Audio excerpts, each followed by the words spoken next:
It's just a few minutes. It's about 20 minutes to the time that the House will be converging to sit to hold a few preliminary matters, some of them being questions, some of them being statements. And of course, after that, that's when they will be inviting the Cabinet Secretary to address Parliament on the budget estimates for the next financial year. But I'm here with Honorable Aden Duale, who is a former majority leader, but still the Member of Parliament for Garissa Town constituency. Good afternoon, Honorable Duale. To you, brother, Sam Gituku. Right. And first of all, as we begin this, we're looking at a budget, and of course, one of the biggest issues has been about the public debt, very likely to hit the ceiling of 9 trillion shillings. From what you know, have you seen any presentations from the National Treasury on what needs to be done to the ceiling?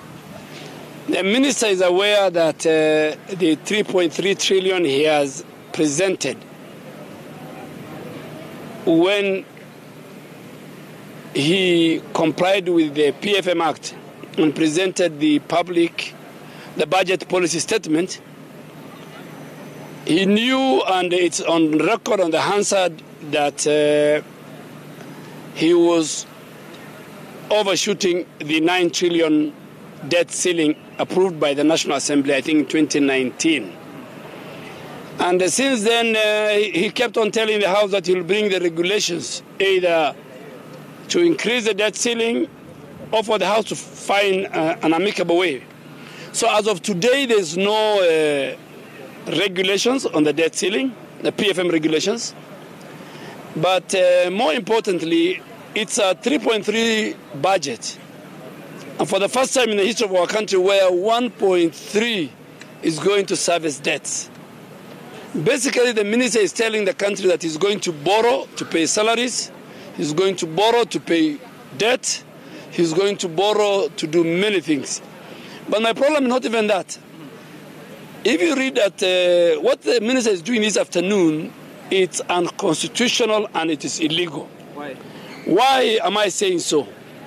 If you look at Chapter 12 of the Constitution on public finance, and you read it together with the Public Finance Management Act of 2012, the sole responsibility of a budget-making process by our Constitution lies with the National Assembly.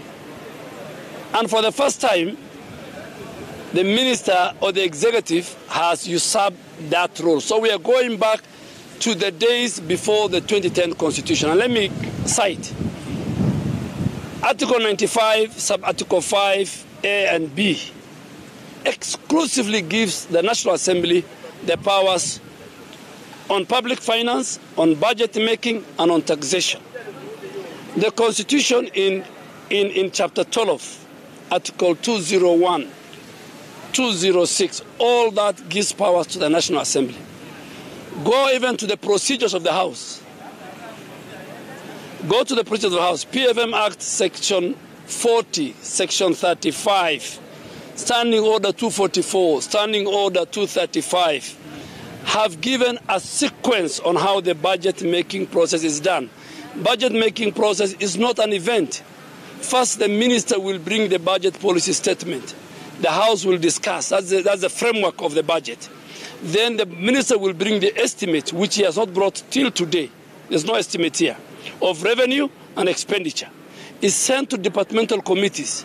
They interrogate the various accounting officers in their departments that they run. From there, they submit to the Budget and Appropriation Committee, which again will do a report which the House will make a resolution.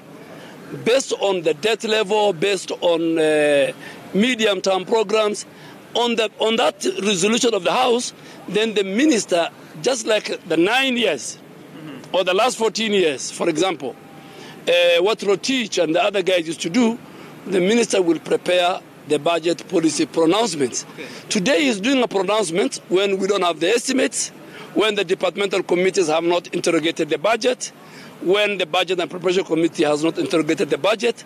So what I'm asking is, the House is losing its powers, and from where I sit, I am not going to listen to his budget. In fact, just hold on, Honorable Duale, because you need to cross over to speak to the Speaker of the National Assembly. Yes. And I remember that, is it early in the week that he said that actually this can proceed because including the DORA, that is Division of Revenue Act, has already been passed. So really, how would you say it's in contravention of the Constitution, yet has been sanctioned by the House? I have just told you.